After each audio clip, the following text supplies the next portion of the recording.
ঐতিহাসিক হাবুঙত আমি বিহু কৰ্মশালা পাতিছোঁ।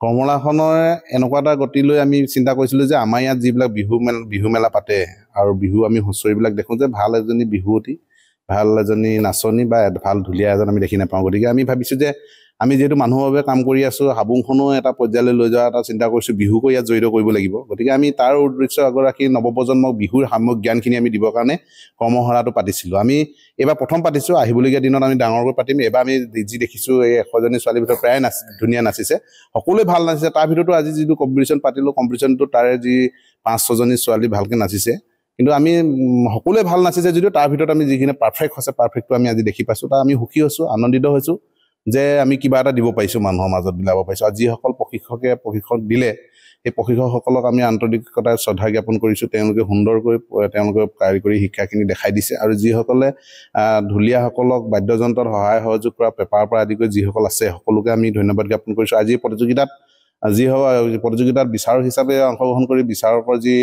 তেওঁৰ কৰ্তব্য আৰু তেওঁ নিৰ্দেশন দি গ'ল, তাৰ বাবেও আমি আন্তৰিকতাৰে ধন্যবাদ জ্ঞাপন কৰিছোঁ।